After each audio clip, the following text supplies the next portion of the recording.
La coordinadora naix amb l'objectiu d'aglutinar a tots els col·lectius afectats per abús de temporalitat.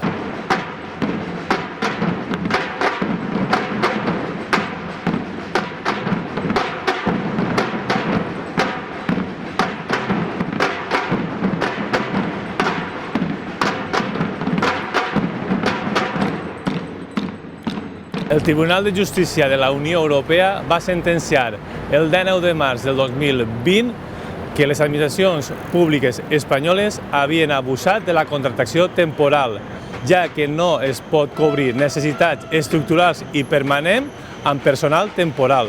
Esta sentència també dictamina que este abús en la contractació temporal ha d'implicar una sanció a l'administració empleadora i que esta sanció no pot ser la realització de processos selectius oberts, els quals no prevenen ni sancionen esta utilització abusiva en la contractació temporal.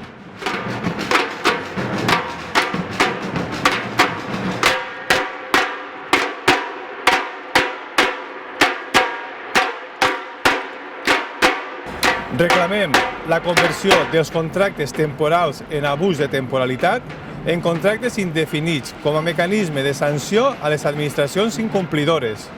Per tant, exigim la suspensió de les OPEs fins que no es consolide el personal interí i laboral en abús de temporalitat.